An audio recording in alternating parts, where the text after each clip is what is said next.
interviste di Luisella Pescatori, detta La Pesca, ovvero le voci fiere di una nuova prospettiva.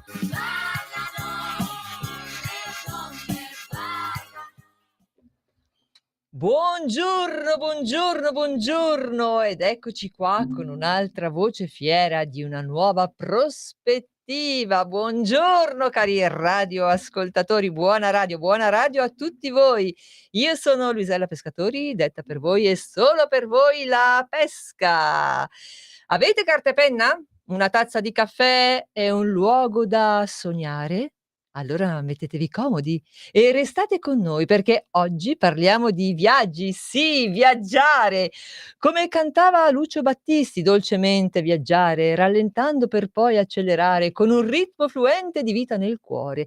Viaggiare che però non è solo una questione di distanze e di geografie, ma è anche una ricerca di sé, un tracciato di stati d'animo. Pessoa ha espresso magistralmente quell'inquietudine che spinge molte persone a partire e quindi ci siamo portati in questa intervista qualche brano del suo libro, Il libro dell'inquietudine di Bernardo Soares. Ma partiamo dalla conoscenza della nostra ospite di oggi. Buongiorno Maddalena, ben Buongiorno a tutti. arrivata. Grazie. Maddalena Amatruda, lei è una freelance specializzata in marketing e comunicazione digital per il turismo, il business travel e gli eventi.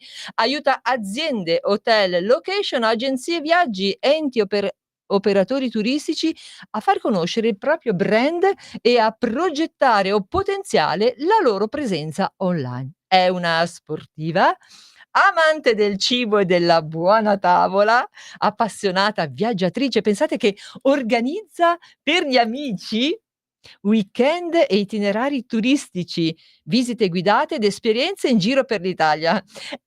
Ma prima di tutto è mamma di 2 meravigliosi ragazzi. È qui con noi oggi Maddalena Amatruda che ci racconterà quali sono gli ingredienti della sua ricetta di donna e di freelance.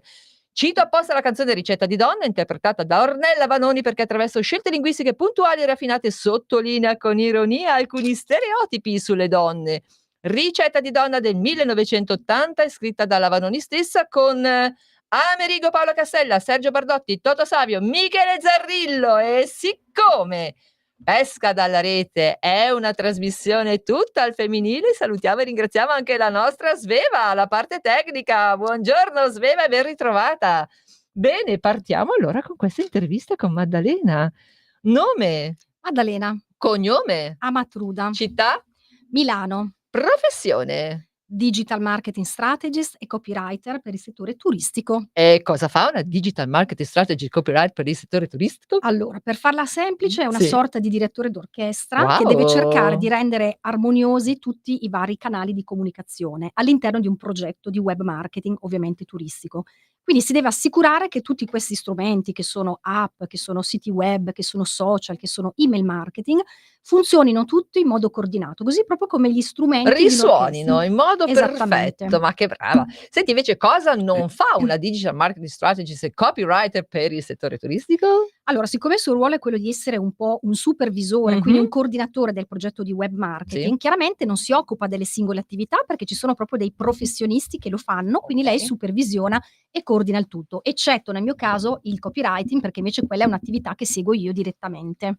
Okay, che in parole povere però significa che tu non sei un tour operator e nemmeno un'agenzia viaggi. Poi spiegheremo dopo la grande differenza insomma, Certo. giusto? Tu non sei questo. Esatto, non lo sono, però aiuto tutti questi, interlocutori, agenzie viaggio e tour operator, a comunicare e promuoversi meglio online. Senti, anche tu fai parte di Rete al Femminile, insomma, da quanti Assolutamente. anni sei in rete? 2 anni. E perché sei in Rete al Femminile? Ma ti dirò, diciamo che la prima ragione è stato che quando ho aperto la mia partita IVA, quindi quando sono diventata ufficialmente una freelance con tanto di partita IVA, sentivo proprio la necessità di far parte di un'associazione nella quale mi potessi rispecchiare, perché naturalmente era composta da donne che come me avevano affrontato magari prima di me una svolta professionale, un cambiamento professionale importante e quindi diciamo avevo necessità di trovare un sostegno per capire un po' quali erano state le loro soddisfazioni, i loro fallimenti, insomma, quindi diciamo trarre ispirazione, farmi contaminare insomma da da queste professioniste. Poi un'altra ragione è che io trovavo la mission di Rete al Femminile, la trovavo diciamo in linea con i miei valori. Quindi una rete fatta di imprenditrici, libere professioniste con talento, creative, autonome, indipendenti, coraggiose, perché avevano vissuto questa trasformazione e soprattutto anche con grande spirito di iniziativa, perché molto spesso le professioniste supportano anche la rete nelle iniziative territoriali, quindi generosamente offrono il loro tempo a supporto, diciamo, della rete.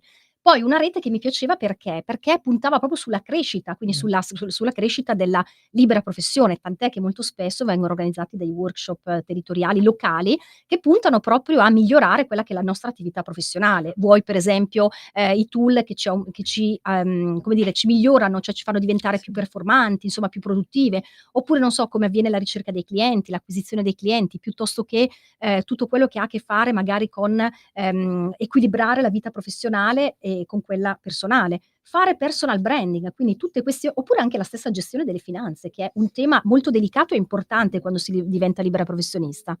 E in più, un'altra cosa che mi ha spinto ad entrare in Rete al Femminile è che quando, diciamo, navigavo sul sito web mi sono resa conto che non era una semplice, diciamo, community, era proprio una rete, con tanto di consiglio direttivo, con tanto di presidio territoriale, quindi una presenza capillare su tutto il territorio, con tanto di statuto. Quindi insomma anche la sua storia mi affascinava, il fatto che fosse una vera Una e propria istituzione in esatto, pratica, esattamente, sì, certo. sì, a supporto delle donne, questo mi piaceva. Certo. Senti, e quindi a supporto delle donne, qual è il potere delle donne nel mondo del lavoro? Bella domanda.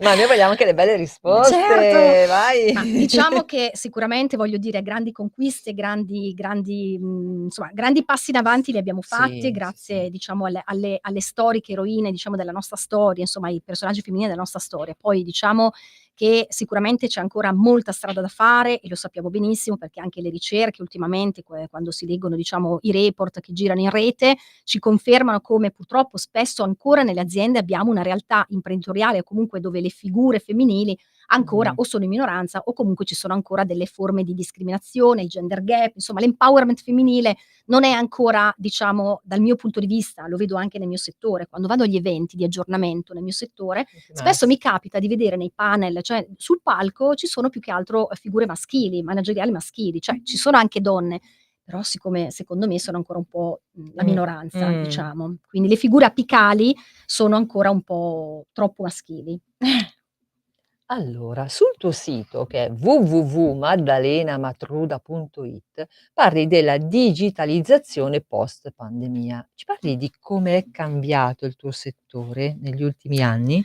Certo, allora il settore del turismo sicuramente ha attraversato diverse fasi evolutive, cioè ci son stati proprio dei cambiamenti epocali. Io per esempio mi ricordo che quando ho iniziato la mia carriera professionale, eravamo proprio nell'epoca dell'avvento di internet, per cui per il settore turistico è stato veramente un fulmine a ciel sereno. Mi ricordo che gli operatori all'epoca erano tutti spaventati dal fatto che comunque il web avrebbe in qualche modo, dato più peso, più potere insomma alle persone e che magari loro si sarebbero stati un po', come dire, sorpassati, Certo. superati, no, nel loro lavoro di consulenza sui viaggi, eccetera.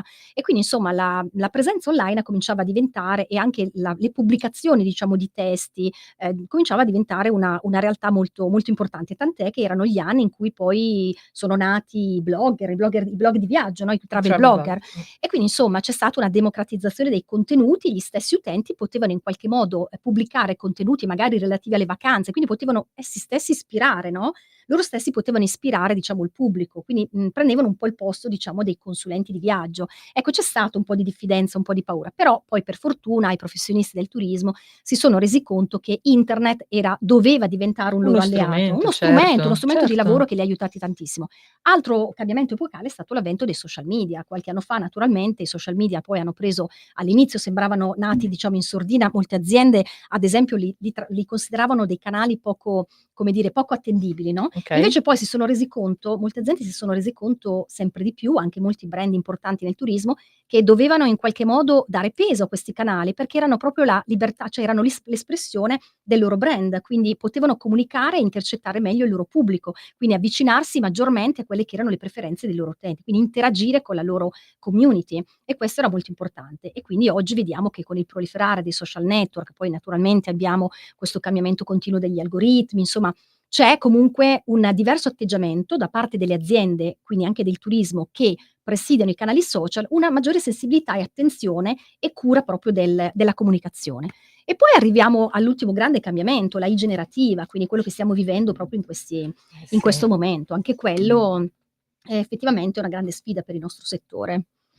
Però dai, secondo me son tutti strumenti che bisogna sapere usare, proprio insomma a proprio favore insomma, no, bisogna proprio saperli sfruttare, ecco. Sì, conoscerli E non bene, bisogna mai temere il cambiamento, assolutamente no, perché bisogna un po' cavalcarlo il cambiamento, no, non trovi? assolutamente no. Pensa ad esempio, cioè, al settore del lusso, mai poi mai, no, uno poteva dire che, avrebbero aperto gli store online, i brand di Assolutamente, lusso, no, certo, e invece sì, la comunicazione è cambiata, assolutamente. funziona lo stesso, bisogna adeguarsi, bisogna cavalcare il cambiamento proprio.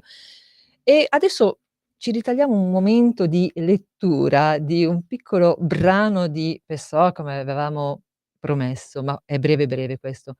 Da qualsiasi viaggio, anche breve, ritorno come da un sonno pieno di sogni, una torbida confusione con le sensazioni incollate le une alle altre, ubriaco di quanto visto. Quanto è bello viaggiare, senti. Sì. Ma quindi com'è nata la tua passione, direi questo tuo viaggio professionale nel marketing e nella comunicazione digitale per il turismo? Da dove nasce questo tuo viaggio, nel Allora, viaggio? la passione per il viaggio, per i viaggi, diciamo, per il mondo dei viaggi nasce, soprattutto quando ero bambina, perché io mi ricordo che il mio mito era la Barbie, io giocavo con le Barbie, non giocavo con le bambole, devo dire la verità. Quindi la Barbie per me rappresentava era un po' l'emblema, diciamo, della donna, moderna, libera, indipendente, organizzatrice di viaggi, no, quindi io mi ricordo che andavo in campagna, prendevo il camper della Barbie, Adoro. attorno ci Ce l'avevo organizzavo anche io. attorno ci organizzavo un bel parco dove lei riceveva i suoi amici, insomma, e quindi fantasticava sui viaggi futuri. Poi cosa ho fatto? Chiaramente quando sono diventata una ragazza ho scelto anche una scuola di indirizzo turistico e poi mi sono laureata in turismo. Invece la passione per il marketing devo dire che è nata invece più recentemente, nel senso ero già in azienda, quindi già lavoravo all'interno di un'azienda ed era nata una bella partnership tra la mia azienda e un player dell'e-commerce, che aveva aperto un canale viaggi e quindi aveva Okay. diciamo aveva incaricato la nostra azienda di occuparsi proprio del caricamento, insomma dell'arricchimento di questo canale viaggi con nostre offerte, pacchetti vacanze, eccetera. E io ero un po' la coordinatrice, diciamo, di tutto quello che andava online, quindi lì è cominciata a sorgere, cioè ci siamo avvicinati sempre di più proprio al web marketing turistico, quindi alla promozione online, quindi anche dei pacchetti vacanza. Poi dietro c'era un customer care, un customer un call center che poi smaltiva tutte le prenotazioni che arrivavano e quindi si occupava proprio della prenotazione vera e propria. Quindi quella era anche l'epoca in cui sono nate le prime OTA, Online Travel Agency, che ben conosciamo, quindi diciamo c'è stata questa esplosione. E da lì diciamo è nata un po' la passione verso il marketing, quindi ho potuto unire la passione dei viaggi e la Certo. passione del marketing. Va bene, vi leggiamo un altro brano di Pessoa. Ogni volta che viaggio, viaggio immensamente. La stanchezza che riporto da un viaggio in treno per Cascais, in quel poco tempo, è come quella che si sentirebbe dopo aver percorso i paesaggi di campagna e di città di 4 o 5 paesi. Mi immagino, in un attimo, di vivere. All'inizio felice, poi annoiato, quindi stanco, in ogni casa dove passo, in ogni chalet, in ogni casetta isolata dipinta di bianco e di silenzi. E provando il sentimento dell'abbandono porto con me un'enorme nostalgia del tempo in cui vi ho vissuto. Così tutti i miei viaggi sono un doloroso e felice raccolto di grandi allegrie, di innumerevoli false nostalgie. C'è Bello. sempre questo nel viaggio, no, l'allegria e la nostalgia, È vero, sono un po' quello che ci portiamo da ogni viaggio, proprio sì, l'esperienza, il ricordo misto alla nostalgia, al romanticismo per magari i paesaggi che abbiamo visto, sì, tutto quanto. è molto molto bello, L'emozione delle persone che abbiamo sì. conosciuto, insomma tutto. Ma, poi veramente queste immagini e te lo vedi proprio, no, di questi È vero, passaggi, e capita proprio quando anche sei in un paesino che passi, no, dove ci sono le finestre illuminate, guardi dentro, senti il vociare delle persone, esatto. ehm, E la bellissimo. cosa sì. Sì, E la cosa sì, bella è sì. anche fermarsi proprio a Fermarsi, guardare certo. e a osservare o a sentire i silenzi o a sentire il vociare delle persone, magari anche le vecchiette che sono fuori dalla porta in Sì, questi che paesini bello! dove ci sono questi Un vicoli. curtiglio si chiama in Esatto, Sicilia, esatto. un curtiglio. Bellissime quelle immagini. Sì, sì, questa Bellissime, è sì, la curiosità del veramente. viaggiatore, cioè Sì, fermarsi, perché c'è ascolta differenza tra turista e viaggiatore, assolutamente, vero? sì, È sì. fondamentale quella. Viaggiatore sì. A me infatti piace chiamarlo più viaggiatore. Mh. Eh sì, perché il turista insomma è quello che va un po' per mode, Sì, no, se vogliamo. Il viaggiatore è esatto. proprio quello che va forse alla ricerca di sé nel Sì, luogo degli altri. Mh? sicuramente poi avremo modo magari di dirlo nel corso dell'intervista, il viaggio è cambiato, il viaggiatore cambia, cioè le persone sono cambiate nel loro approccio verso il viaggio. Forse stanno diventando un po' più viaggiatori, devo dire. Vero? Sì, ci C'è un sono po' delle più tendenze attenzione. assolutamente sì. Questa è Sì, una sì. cosa bella. Senti, tu hai parlato di portali. Ci sono molte realtà turistiche come bed and breakfast che si affidano esclusivamente a grandi piattaforme di prenotazioni, mentre altre hanno anche un proprio sito web. Beh, insomma, tu cosa consigli? Cioè, quando uno ha una struttura ricettiva, è meglio che sia sui portali o necessariamente deve avere anche un sito proprio? Allora, sicuramente le strutture turistiche, le strutture alberghiere è bene che abbiano un proprio sito web, perché il sito web è un po' come la tua casa, il tuo salotto, cioè fai quello che vuoi, detti tu le regole, quindi il sito web ti serve chiaramente per promuoverti, per controllare anche, diciamo, perché chiaramente hanno Il traffico. il traffico, sì, sì, hanno anche dei, come dire, dei motori di ricerca, dei motori di prenotazione, no, per cui chiaramente hai la possibilità di vedere anche quante prenotazioni arrivano sul tuo sito. È una bella vetrina, perché soprattutto se fai anche dei buoni contenuti, chiaramente le persone sono più indotte a restare sulle pagine. Quindi Certo. sicuramente un ottimo canale di promozione e di visibilità, però, molto spesso, l'esigenza di affidarsi a dei portali da parte di una struttura turistica nasce dal fatto che questi portali di prenotazione ti possono magari coprire altri periodi che magari, da solo con il tuo sito web non potresti coprire magari tutte le camere, quindi diciamo è uno strumento Certo. complementare. Sicuramente i portali di prenotazione sono molto utili, no, ai viaggiatori, comunque in generale agli utenti, perché sono molto comodi, perché sulla stessa piattaforma offrono la possibilità in poco tempo, quindi con pochi click, di prenotarti l'auto, di prenotarti il volo, insomma di assemblare tutti questi servizi. E poi i portali di prenotazione, quindi diciamo che non devi uscire da quella piattaforma, Mh-mh. perché diversamente dovresti fare, se vuoi fare una comparazione di prezzi, dovresti uscire da un sito web, entrare in quello di un'altra compagnia aerea e poi in un'altra e poi mettere insieme tutte queste informazioni. Invece in un'unica piattaforma tu hai la possibilità di vedere proprio i livelli di prezzi, le disponibilità, ma naturalmente anche la comodità oraria. E in più c'è da dire che i portali di prenotazione, insomma, sono comodi anche per le recensioni, cioè se io sto pianificando una vacanza, ho diciamo, idea diciamo di prenotare verso una certa struttura o destinazione, la recensione mi serve come persona, per andare a vedere e scovare un po' tutti quelli che sono i dettagli che riguardano quella struttura, quindi me le vado proprio a leggere per farmi anche un'idea. Certo, certo.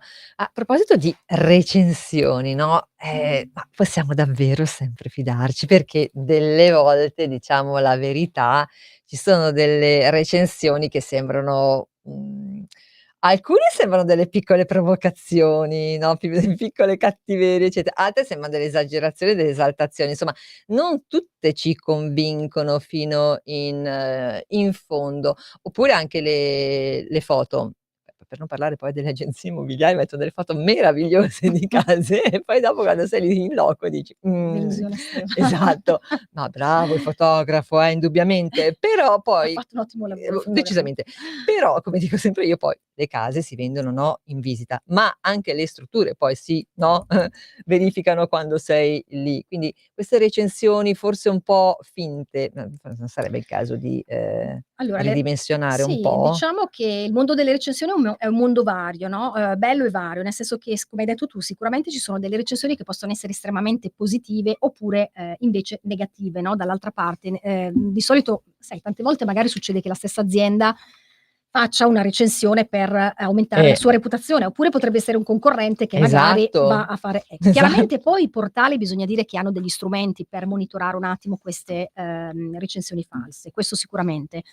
Però allora, diciamo che le recensioni lato, diciamo, utente, sono un ottimo strumento perché però vanno lette con un senso critico, nel senso Ecco. che, cioè tu non ti devi solo il consiglio che do sempre, diciamo, ai clienti: non limitatevi a vedere il ranking di quella struttura turistica, andate oltre, guardatevi le recensioni, soprattutto quelle strutture che hanno più recensioni e soprattutto le recensioni più recenti, perché naturalmente poi se vai a leggere le recensioni di 4, 5 anni fa, intanto la situazione è cambiata, magari Esatto. c'è stato un ammodernamento della struttura, una ristrutturazione di alcune parti Un cambio di dell'hotel, un proprietà, cambio di insomma. proprietà, esattamente, un general manager che è cambiato, insomma tante cose, no, per cui queste cose qua incidono naturalmente sul punteggio finale. Quindi le recensioni sicuramente sono molto importanti, però appunto sempre leggerle con un po' di senso critico. Io per esempio dico sempre che quando vado a prenotare una vacanza, io delle recensioni non dico che mi fido ciecamente, però soppeso un po' tutti gli elementi, cioè vado a vedere magari ci sono per esempio delle caratteristiche che si ripetono nelle recensioni. Faccio un esempio: la colazione è scarsa, poco abbondante, con poca varietà. Se la ritrovo in tante recensioni, allora giustamente mi faccio un'idea che Sì. siccome io sono un amante delle prime colazioni, cioè io negli hotel, do un punteggio alle prime colazioni, quindi io gli hotel che hanno le prime colazioni Mi abbondanti raccomando, quando arriva Maddalena servite mi nella sono mega mi super so mi sono colazione. fatta anche una classifica degli hotel con la Hai prima visto? colazione top, cioè proprio una classifica personale. Vabbè, per quanto riguarda invece quello che dicevi sul discorso delle foto, giustissimo, perché cosa succede? Molte volte la struttura alberghiera, no, affida magari, ad un fotografo professionista lo shooting fotografico e quindi chiaramente quello, come dire, dà una migliore, visibilità e anche reputazione a quell'hotel. Poi magari vai sul posto, trovi che comunque sia cioè, diciamo ti sei fatto un'aspettativa, poi magari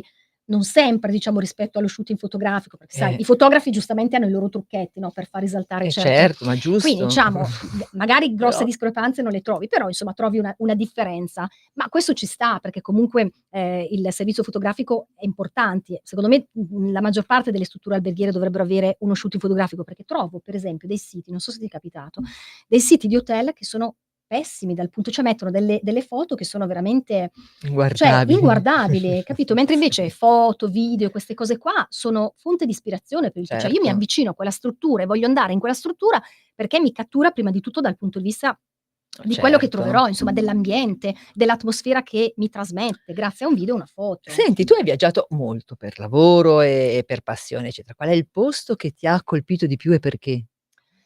Ma allora, una domanda un po' scomoda devo dire, nel Oh senso che mamma mia, non volevo. Dai che dopo dobbiamo nel partì con le domande senso bizzarre, ecco, nel vai. senso che non ho esattamente un posto cioè allora, diciamo che io, vabbè ho apprezzato naturalmente sono andata in Polinesia francese, mi è piaciuta tantissimo, le Seychelles pure, ho fatto un safari in Tanzania, bellissimo, io adoro il safari perché mi piace tantissimo l'Africa, eccetera. Devo dire che il posto del cuore per me è comunque l'Italia, perché io amo follemente proprio l'Italia, perché Cuoricini. sì, perché comunque in Italia cosa vuoi che ti dica? L'Italia ha tutto, ha Ha dei tutto. paesaggi pazzeschi, ha un patrimonio culturale e artistico Come no. immenso. Cioè io quando entro nei musei, nei più importanti musei o nelle più importanti gallerie d'arte italiane, io dico: "Cioè questo è ciò che l'Italia deve far vedere, deve valorizzare", perché abbiamo veramente un patrimonio culturale e artistico pazzesco. Guarda, io mi commuovo davanti al Duomo di Milano, quindi ti dico solo Sì. questo. Senti, mare o montagna? Mare, Mh, ma c'è anche una piccola percentuale per la montagna. okay. Prosa o poesia? Ma allora, direi più poesia, sento di avere più un animo poetico. Ah, che meraviglia. Da viaggiatrice ovviamente. Rock o musica classica? Allora, io direi entrambi, Ma va perché bene. la musica classica mi piace, mi ci rispecchio perché ha questa raffinatezza, questa eleganza e quindi è un po' il lato riflessivo, elegante che ho in alcuni momenti. Poi il rock invece, visto e considerato che ti trasmette fervore, Sì. passione, ribellione, io mi sento anche un po' ribelle, Eh beh, quindi anche il rock ci sta. giustamente. E qual è il tuo cantante preferito? Allora, io Mh-mh. adoro Battiato, La Cura, insomma lo adoro e poi anche Roberto Vecchioni. Professore l'amiamo.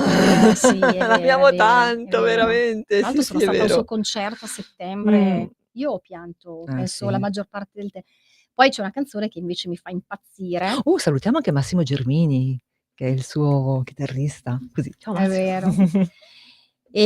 Sogna ragazzo sogna, mi Sogna fa che tra ragazzo l'altro c'è sogna. stato ti ricordi che un paio d'anni fa, se non sbaglio, c'è Sì, stato anche un bellissimo duetto, sì, no, è vero. tra, Alpha cioè Vecchioni e Sì. Alpha su questa musica e aveva emozionato il palco di Sanremo, mi ricordo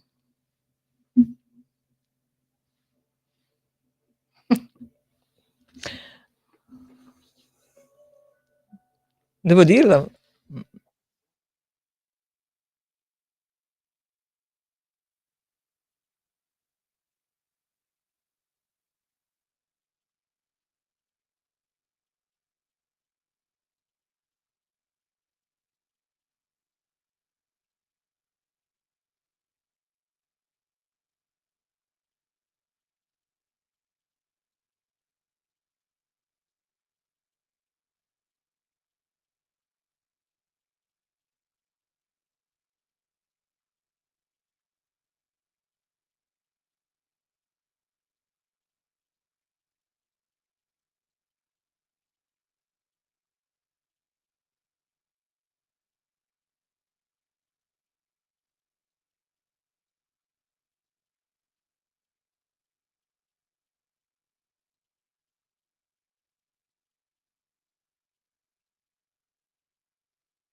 Per la tua pubblicità visita il sito radiolibertà.net.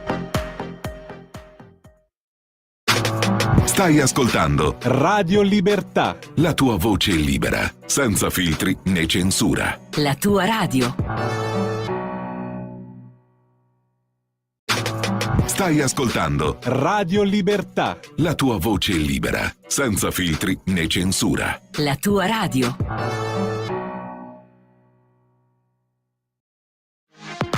La tua radio è ascoltabile anche con la televisione in digitale. Sul telecomando della televisione digitale o del tuo ricevitore digitale puoi scegliere se vedere la TV o ascoltare la radio. Risintonizza i canali radio e troverai anche Radio Libertà, canale 252.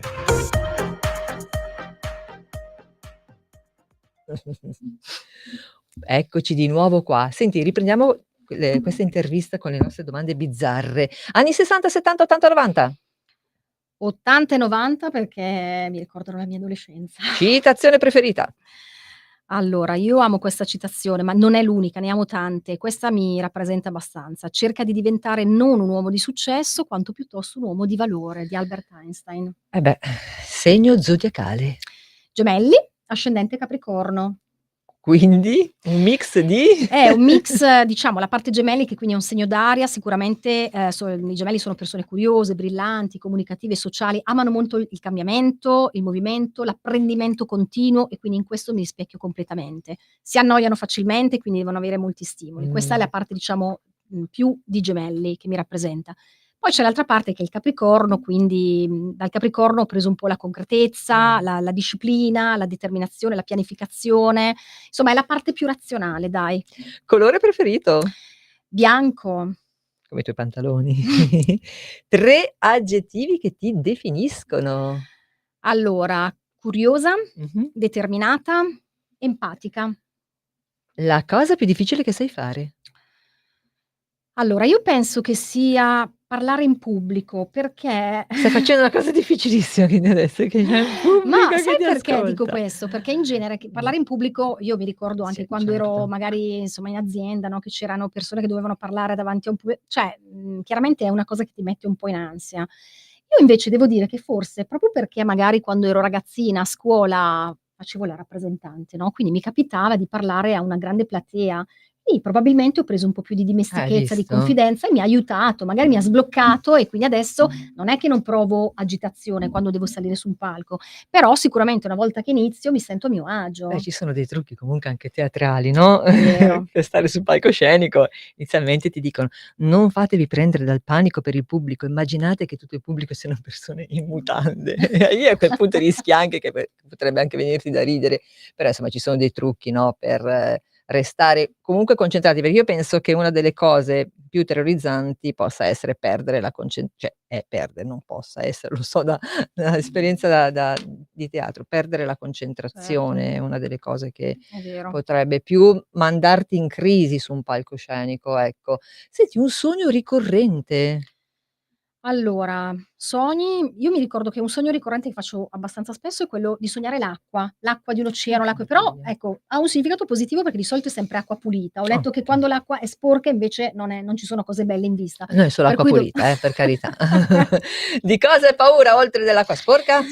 allora, diciamo che in generale, diciamo facendo un ragionamento filosofico, la violenza, Mh. l'aggressione, queste cose qua. Poi nel quotidiano, diciamo, ho paura degli insetti, Bacio o ragnoli? No dei scherzo ragni dai. sì, delle cimici in modo Oh particolare. mamma Non mia. solo mi fanno schifo, ma proprio mi fanno paura. Ma sai che anch'io da piccola avevo paura delle cimici, Io ho poi il boh, poi terrore. non so, poi ho capito che fondamentalmente ero un pochino più grande io delle cimici, E io ho ancora paura. potevo dominar la situazione, però loro puzzano terribilmente, ecco questo. Allora i tuoi hobby. Ma allora hobby, parliamo di hobby. Il tempo a disposizione chiaramente per coltivare degli hobby è un po' poco, però diciamo che quando ce l'ho e me lo ritaglio vado a cinema, vado al teatro, mi dedico allo sport naturalmente, ovviamente ai viaggi, perché Certo. quello è il modo migliore per passare il tempo libero. E musica, io amo molto la lirica, per cui magari a volte vado in estate vado all'Arena di Verona, qualche volta vado al Teatro La Scala, cioè mi piace parecchio. Allora, dove vorresti vivere? Probabilmente ce l'hai già raccontato, no, ma c'è proprio un posto, una località. Ma, ci sono in generale mi piace molto Londra. Londra Mh. per me è una città chiaramente eclettica, mi piace poi si è trasformata molto, insomma recentemente sono stata diverse volte e l'ho trovata veramente una bella città. Però naturalmente poi c'è anche il mio lato, cioè vorrei vivere un po' a Londra e un po' ritirata in un casolare di campagna, Oh, che perché meraviglia. almeno esce. Che meraviglia! Una cosa che detesti. Allora io detesto vabbè la sporcizia sicuramente, la Ancora l'acqua poca igiene. sporca, ancora torna. Chissà perché. Oggi No, così. detesto Adesso usciremo, il piove, io ho lavato la disordine. macchina, pioverà e penserò a te. Ecco, vai. No, il disordine è una cosa A che proposito di disordine, mh, abbiamo un appello da fare a 2 giovanotti. Mi ricordi i nomi per favore? i miei Eh figli, sì. Davide e Lorenzo. Davide e Lorenzo, mi raccomando, non fate arrabbiare la mamma, perché la mamma è una donna estremamente ordinata e detesta il vostro disordine. Non fatecela arrabbiare. Oggi quando tornerà a casa la mamma troverà tutta la casa in ordine, è vero? Ci Assu fate questa promessa? Poi tu torni a raccontarci se lo hanno fatto o sicuro, meno. sicuro. Ciao ragazzi, siete carinissimi. Allora, una cosa che ami invece? Beh, amo la pizza Wow. proprio da sempre e poi le patatine, soprattutto quelle al formaggio. Wow, quelle che puzzano, per non fare nomi, quelle che puzzano proprio. Esatto. Va bene, non facciamo nomi. Cosa ti fa ridere? Ma in generale mi fanno ridere le persone, che non vogliono essere buffe, ma che lo sono perché magari sono un po' goffe, in una situazione succede qualcosa, diciamo, di atipico, che non ti aspetteresti e quindi mi fanno simpatia, mi fanno ridere Alla proprio. Bridget Jones. Esatto. Ma noi delle volte siamo un po' impacciate, anche noi donne, vero, Sì, siamo un po' assolutamente, buffe, sì, ed è un assolutamente. lato secondo me Bello, molto sì, sì, bello sì, sì. perché è molto Perché è spontaneo vero. anche, non bisogna essere sempre di plastica, Perfetti, perfette, precisi. precise. Siate Esatto, buffe, metteteci un esatto. po' di leggerezza nella Sì, vita che tutto serve è e vero. quindi ci facciamo una bella risata.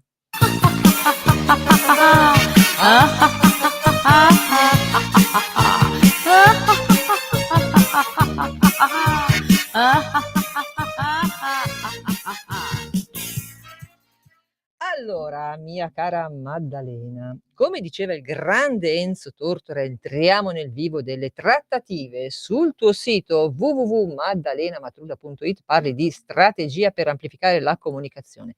Quali sono gli errori più comuni che le aziende fanno nella loro strategia di comunicazione online? A te la parola. Allora, sicuramente uno degli errori che fanno è quello un po' di sottovalutare le attività di marketing, cioè spesso magari danno molta importanza chiaramente alla parte commerciale, che voglio dire assolutamente importante e strategica, ma è altrettanto strategico anche il marketing, perché guarda caso il marketing prepara quello che è il lavoro anche del commerciale, insomma, delle figure commerciali. Se pensiamo che appunto come dire, un marketing specialist cosa deve fare? Deve naturalmente analizzare il mercato, quindi analizzare diciamo quali sono i concorrenti di quel brand, I cercare di competitor. i competitor, i famosi competitor, quindi cercare di capire quali sono i loro punti di forza o di debolezza, magari dove l'azienda può invece andare a presidiare, perché magari è un campo, una nicchia che non è stata ancora popolata, presidiata dai competitor, ma soprattutto deve conoscere la propria audience, il proprio pubblico, cioè quindi non solo caratteristiche demografiche, quanti anni hanno, chi sono, uomini, donne, eccetera, l'età, ma anche le caratteristiche comportamentali, le loro preferenze, perché devono costruire quella che in gergo tecnico noi chiamiamo le buyer persona, che sono proprio il profilo, l'identikit diciamo del tuo cliente. Quindi, se tu conosci diciamo le tue buyer persona, più le conosci, più sai diciamo offrire un servizio, un prodotto, un servizio in linea con le sue aspettative. Poi buona comunicazione, la comunicazione non deve essere fatta diciamo in modo, massivo senza, personalizzazione. La comunicazione richiede molta cura, molti dettagli, cioè devi una volta che appunto hai fatto l'analisi del tuo cliente, tu devi saper fare una comunicazione, chiaramente utilizzando anche dei tool specifici, che ti permettono diciamo di mandare delle comunicazioni che siano il più possibile personalizzate, in base a quelle che sono le esigenze o le preferenze. Cioè devi sempre capire che l'utente, cioè il tuo cliente ha delle aspettative e quindi tu non puoi parlare alla massa, perché se si vede arrivare una mail, sarà capitato anche a te, no, di ricevere una mail o una comunicazione che sembra destinata a tanti, quasi quasi non la prendi in considerazione. Invece quando ti vedi arrivare una cosa che dice: "Ah, però io mi riconosco in questa cosa", ecco quello vuol dire che l'azienda ha centrato l'obiettivo, è riuscito ad arrivare al cuore del problema del cliente.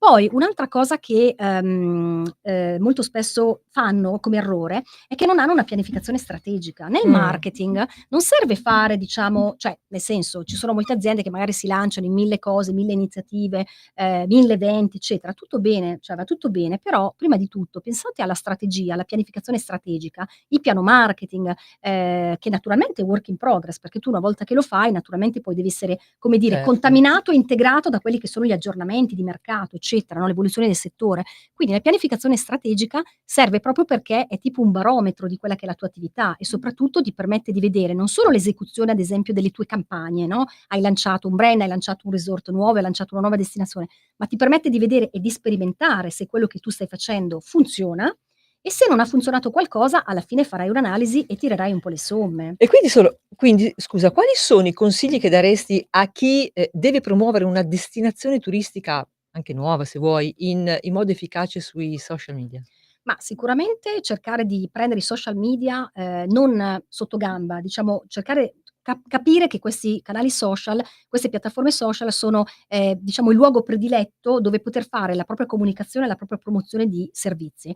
Ma non vendita, significa instaurare una relazione, perché il primo scopo, il primo obiettivo è quello di informare e di instaurare una relazione di lunga durata con la nostra community. Quindi, per esempio, il social media manager, cioè devi mettere anche delle persone, cioè le aziende devono utilizzare persone che sono skillate in questo senso, Certo. perché il social media manager, tu gli stai dando in mano la comunicazione della tua azienda, quindi è una persona che deve essere che deve conoscere naturalmente, intanto l'attività, chiaramente la storia dell'azienda, quindi deve trasferire sui social in modo empatico, in modo coinvolgente, la comunicazione del tuo brand. Quindi è un compito assolutamente importante, deve essere fatto in modo preciso, professionale e seguendo anche un piano editoriale, cioè Certo. piano editoriale Allora, importante. prima abbiamo detto, no, che tu non sei ovviamente né un tour operator né un'agenzia di viaggi e abbiamo detto che avremmo un attimo spiegato le differenze. Quali sono? Beh, intanto ti ringrazio per la domanda perché in effetti c'è spesso grande Mh. confusione, ma è normale questo, ci troviamo sempre a far capire diciamo un po' queste differenze. Allora, il tour operator, tanto per intenderci, è un'azienda che sostanzialmente mette insieme una serie di servizi turistici, quindi il volo, l'hotel, i trasferimenti, le escursioni e li assembla in un pacchetto, che è il pacchetto turistico, che chiaramente ha una certa normativa, eccetera, eccetera. Però senza entrare nei particolari, facciamo il caso, no, io, sono un tour operator e vendo un pacchetto di 7 notti in un villaggio alle Maldive, all inclusive, quindi incluse anche le bevande, eccetera, con tanto di trasferimenti, aeroporto, hotel e viceversa, e soggiorno naturalmente nel resort. Questo è un classico pacchetto da tour operator. Il tour operator quindi è un grossista. Mh-mh. Il tour operator cosa fa? Chiaramente deve avere una grande capacità di negoziazione con le compagnie aeree o con le catene alberghiere, perché magari preacquista appunto i posti sui charter, preacquista le camere, ha degli allotment di camere. L'agenzia viaggi invece svolge un compito di consulente, cioè l'agenzia viaggi è l'intermediario. Quindi cosa fa? Sostanzialmente propone e vende i pacchetti dei tour operator, chiaramente anche consigliando quali sono le soluzioni di viaggio, le varie soluzioni di viaggio, quindi i vari tour operator, ma, quindi, può anche per esempio non costruisce pacchetti, anche se col tempo diciamo che le agenzie di viaggio spesso a volte, può capitare che, Propongano. propongano anche loro dei pacchetti. Ma perché? Perché si rivolgono magari non tanto al tour operator, ma magari alla DMC locale, che è il corrispondente locale. Ad Certo. esempio, ho un gruppo di amici che vuole andare in Marocco, vedo che quel tour operator lì non mi dà cioè il programma o comunque il costo non corrisponde a quelle che sono le aspettative del mio cliente. Vabbè, conosco bene quel corrispondente locale, ci ho lavorato da tanti anni, mi piace, so come lavora, mi fido di lui e quindi chiedo una sorta di pacchetto ecco, quindi questa è la differenza sostanziale. Poi ovviamente l'agenzia di viaggi cosa fa? Ti vende la biglietteria aerea, la biglietteria ferroviaria, ti vende naturalmente anche i singoli servizi, è un consulente a tutto tondo, diciamo. Io ve l'avevo detto, avete un luogo da sognare? Allora, i suoi amici tra l'altro sono anche molto fortunati, perché Maddalena organizza esperienze visite guidate, no, anche per insomma in forma privata, insomma se vogliamo. Allora, le ho fatto una domanda: dove ci porteresti questo fine settimana? Allora dai, questo fine settimana, visto e considerato che non vabbè adesso sta cominciando il caldo, però Sì? diciamo, arriviamo da un periodo dove ci sono state anche un po' di piogge, eccetera, io, mi sentirei di consigliare un bel weekend alle terme che male non fa, perché No. almeno ci prepariamo, diciamo relax, diciamo una giusta parentesi prima della Pasqua. Poi magari invece ci avviciniamo alla Pasqua, comincia il primo tepore primaverile e allora ti porterei nelle Crete Senesi, che è un posto adorabile, cioè un paesaggio mozzafiato perché chiaramente quella parte lì chiaramente ha questi, si chiamano calanchi, no, Biancane Calanchi, che sono questi dirupi perché sono fatti di questa argilla che risale a milioni di anni fa, quindi è un posto veramente molto particolare. Poi ci spostiamo, magari andiamo a fare una degustazione di vino, magari andiamo verso Pienza, Andiamo. Montepulciano, San Mamma mia che Gimignano, cioè meraviglia, posti che bellissimi, belli, meraviglia. belli, belli. Dove ci sono tramonti meravigliosi. Esatto, esatto. Ah beh, poi tra l'altro Crete Senesi, ti ricordi c'è un'immagine iconica del Viale dei Cipressi, che molto spesso si vede, e lì il paesaggio delle Crete Senesi ha questo posto particolare dove instagrammabile. Il tramonto si diffonde fra le nuvole isolate, separate in tutto il cielo. Riflessi di ogni colore, riflessi tranquilli, riempiono la varietà dell'aria in alto. Fluttuano assenti nelle grandi pene dell'altitudine.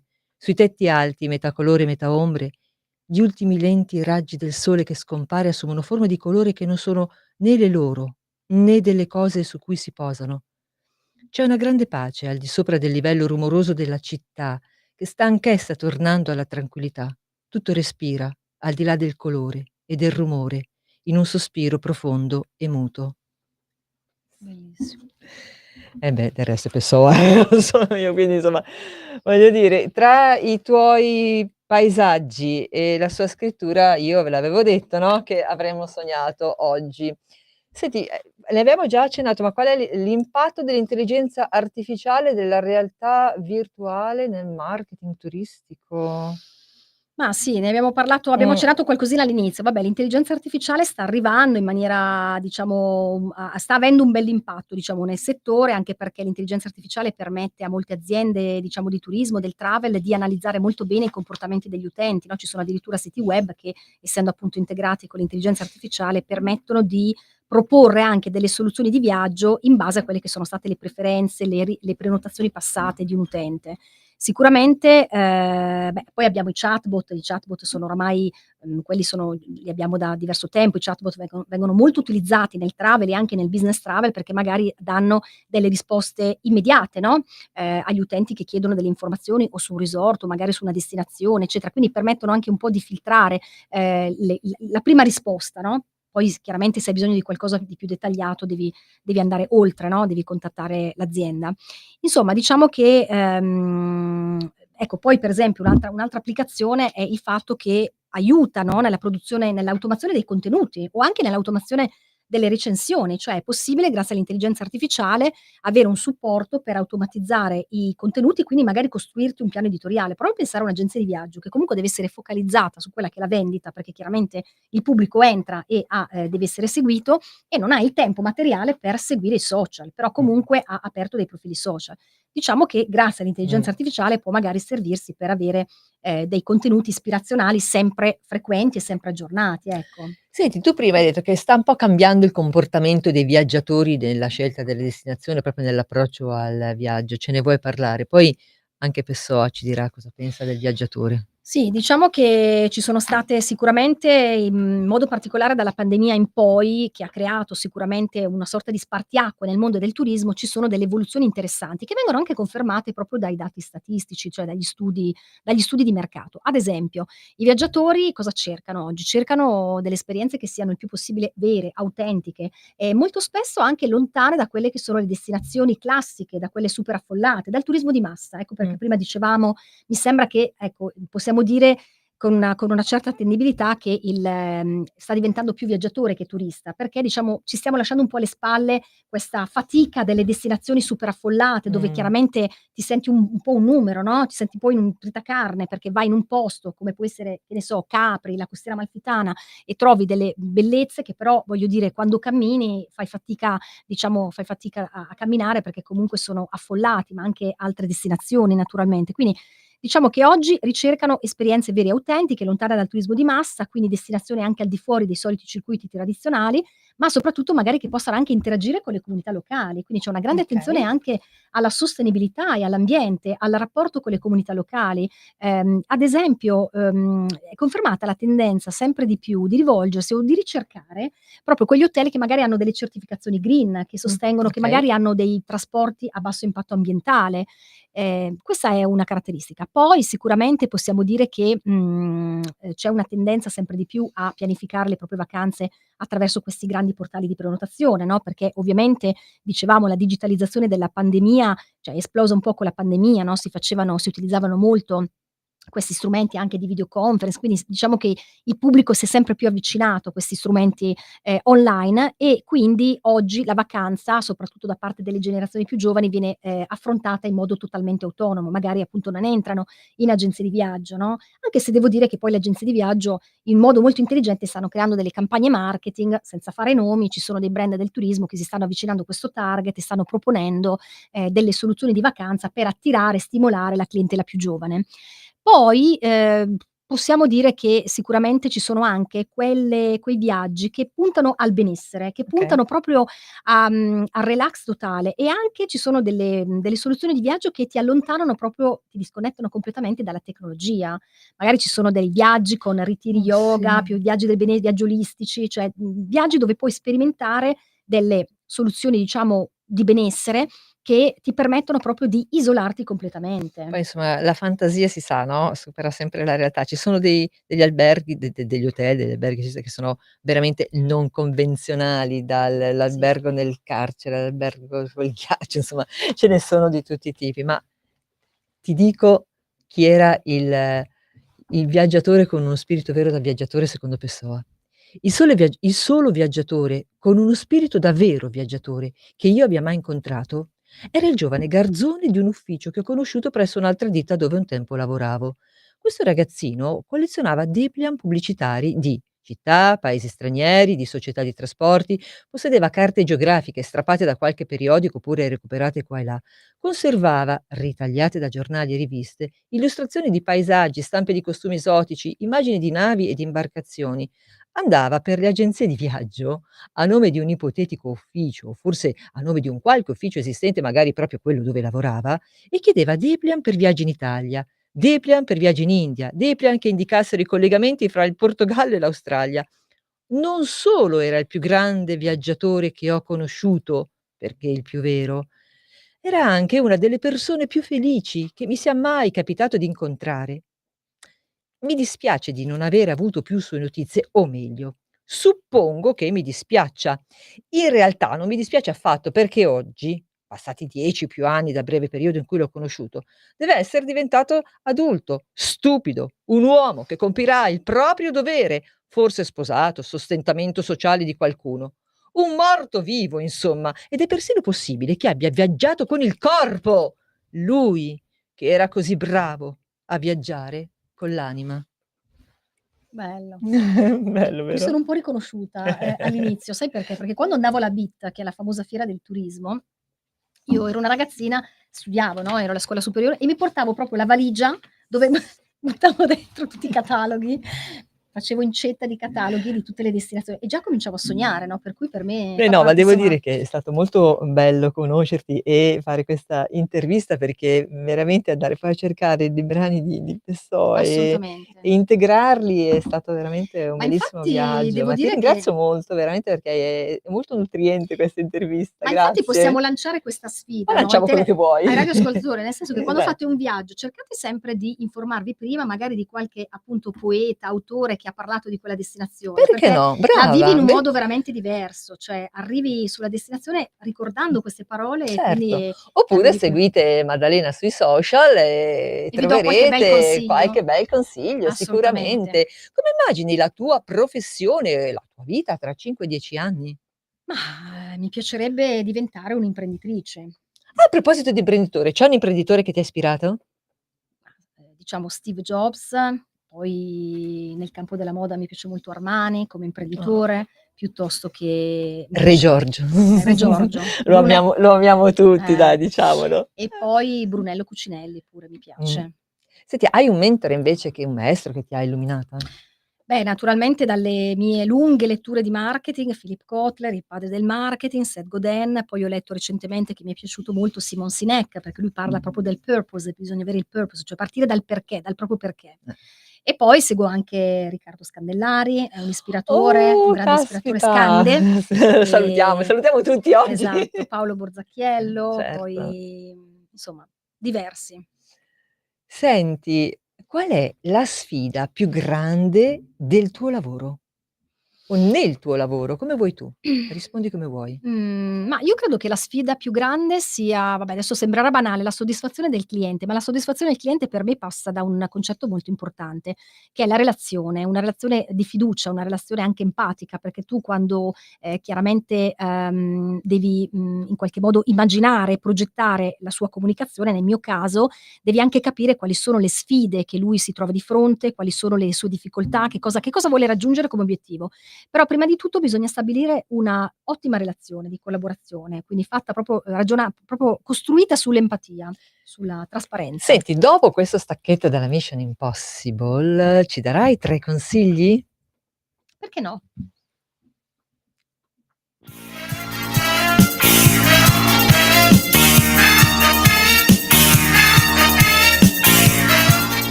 Allora, vai con i 3 consigli per i nostri radioascoltatori. Allora, primo consiglio: viaggiate sempre, viaggiate spesso. Non importa che viaggiate in una destinazione lontana, va bene anche una destinazione vicina, perché il viaggio vi restituirà sempre qualcosa, dal mio punto di vista. Consiglio numero 2. Allora, il secondo consiglio, nell'epoca dei social, Mh. scattate sempre fotografie, selfie, eccetera, eccetera. Vabbè, State io attenti ai burroni però, perché esatto, no, perché ci son infatti. situazioni di gente che per scattare un selfie, Davvero, si fa tremendo, male, tremendo. sì, e quindi insomma Allora, state il mio attenti. consiglio: non lasciate le foto sul telefonino, cioè io probabilmente adesso mi direte: "Ah, quanto sei vecchia, boomer", non so, in realtà io vi consiglio ci sono questi bellissimi audiolibri, io torno dalle mie vacanze e mi faccio una selezione delle foto migliori, faccio questi audiolibri che sono questi fotolibri che Fotolibri. sono moderni, poi puoi aggiungere testi, grafiche, eccetera, quindi sono carine perché Però poi vi potremmo sedete su inventare gli audiolibri con sotto i brani di Pessoa. esatto, Vedi, ad esatto. esempio. Ma perché no, Tanto perché è no? talmente E lungo infatti quel ormai l'abbiamo testo. quindi voglio dire, Ormai magari Pessoa è uno di seduti sul noi. divano un sabato sera con un bel drink in mano, ricordate la vostra vacanza Ecco. sfogliando questi fotolibri delle vostre meravigliose vacanze o Un weekend. altro consiglio? Allora, il terzo consiglio è: quando scegliete un viaggio, sceglietelo con cura, cioè siate i protagonisti del vostro viaggio. Un po' come dicevamo prima, cioè pianificate il vostro viaggio, ma non affidatevi sempre ad altri, cioè nel senso che molte volte magari, non so, mio marito mi dice: "Ah, fai tutto tu, organizza", no, non è vero, devi essere protagonista della tua vacanza, quindi devi avere anche un minimo di curiosità, informarti prima dove andrai e Beh, cercare di però ai tuoi raccogliere. piace vincere facile, Ah, oggettivamente, quello è lo vero. organizzi tu, Quello è scusami. vero, quello è vero, è vero. Eh. Sì, però lì costringo dei tour de force pazzeschi, quindi non so se è una cosa così positiva. No, quello che voglio dire è che quando andate in un posto, sapete che dovete andare in una destinazione di vacanza, organizzatevi prima magari con qualche informazione, con qualche bel brano d'autore, cioè cercate di capire quali sono le esperienze che vi potrebbero piacere in loco, perché almeno vivrete una vacanza non in modo passivo, ma in modo attivo, cercando magari la cantina particolare, il ristorante, il castello, cioè cercate di vivere proprio queste esperienze, perché sono proprio quelle più memorabili. Senti, qual è la tua ricetta di donna per i nostri radioascoltatori di Radio Libertà? Ricetta di donna per diciamo tu intendi ricetta di donna Quello che per vuoi, anche una ricetta per stasera perché non so cosa cucinare. No, scherzo, no, quello che vuoi. allora, ricetta di donna, quindi io direi, siate sempre comunque, visto e considerato che siamo donne imprenditrici, quindi abbiamo sempre difficoltà, diciamo, ad equilibrare tutto, vita professionale, vita privata, siate delle perfette organizzatrici. Poi in realtà la perfezione non esiste ed è meglio, dimenticarci anche un po' la perfezione, facciamo anche un po' tutto con leggerezza a volte, che serve anche un po' di leggerezza. Però per esempio, l'organizzazione sicuramente ti dà una marcia in più, dai. Allora, io ti ringrazio per Grazie a voi, questo bellissimo grazie a viaggio che ci hai voi. fatto. Ho un'ultima domanda, ma la geografia adesso si studia a scuola o si impara in rete? Sai O si impara che la viaggiando? geografia secondo me a scuola si studia, posso dire, un po' male. Vero, eh? Mh, Mh. sì. Bisognerebbe Perché perché molti dicono renderla più interessante, vero? renderla più dinamica, renderla più, cioè io mi accorgo che la geografia che si studia è Mh. ancora la geografia di una volta, solo sui libri. Invece nell'epoca in cui abbiamo video, cose fantastiche, In eccetera, modo un cioè po' più interattivo bravissima, insomma, certo, assolutamente. certo. Sì, sì, sì, Va sì. bene, io ti saluto e ti Grazie a ringrazio. voi. Saluto e ringrazio Sveva alla parte tecnica e vi auguro buona radio e se, al limite si può, c'è una canzone per voi. Ciao, buona radio. Ciao a tutti. Avete ascoltato Pesca dalla rete, le voci fiere di una nuova prospettiva.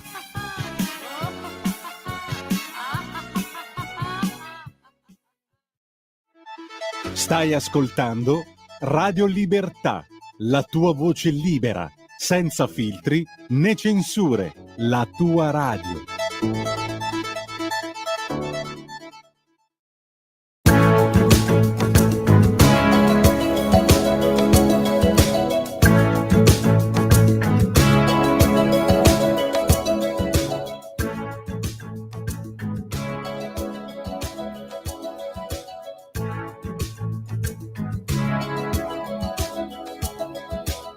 I hear the drums echoing tonight, and she hears only whispers of some quiet conversation. She's coming in 12:30 flight. The moonlit wings reflect the stars that guide me towards salvation. I stopped an old man along the way, hoping to find some old forgotten words or ancient melodies. He turned to me as if to say, "Hurry boy, it's waiting there for you."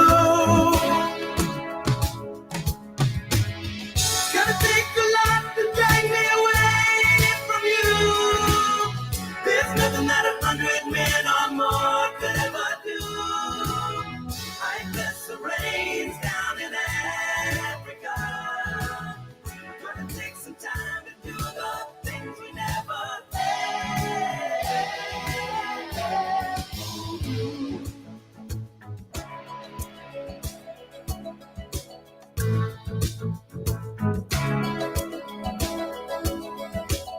The wild dogs cry out in the night as they grow restless, longing for some solitary company. I know that I must do what's right. Sure as Kilimanjaro rises like Olympus above the Serengeti. I seek to cure what's deep inside, frightened of this thing that I've become.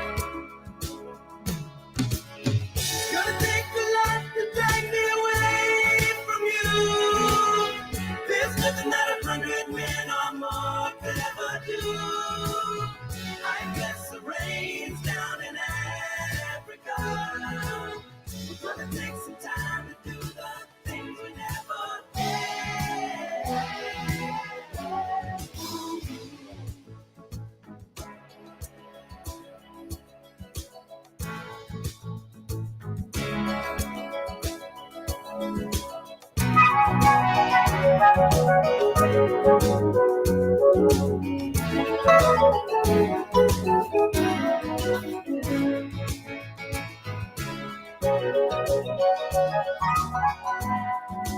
Hurry, boy, she's waiting there for you.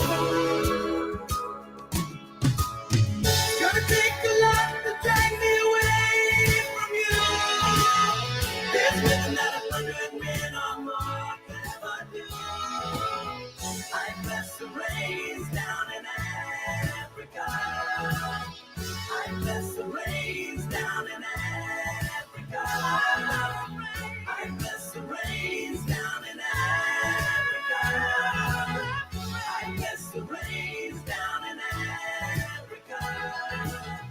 I bless the rains down in Africa. We're gonna take some time to do the things we never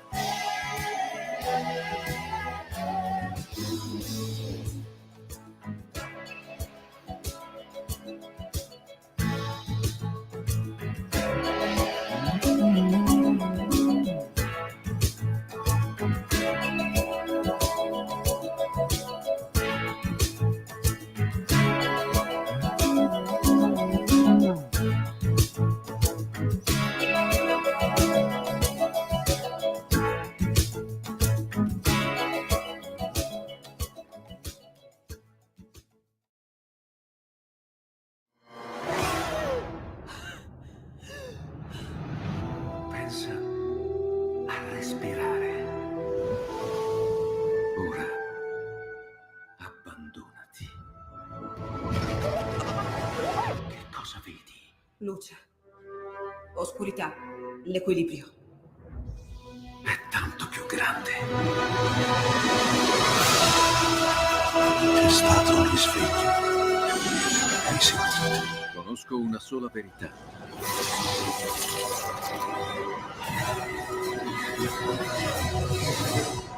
Movie Time ti fa entrare nel vivo del cinema, ti fa sentire come se fossi tu il protagonista del grande schermo.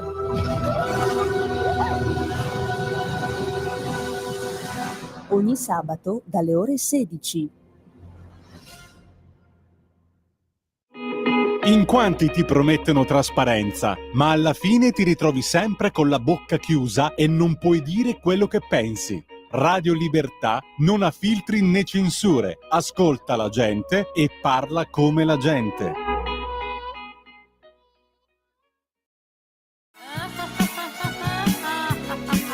Pesca dalla rete, le interviste di Luisella Pescatori, detta La Pesca, con le freelance di Rete al Femminile.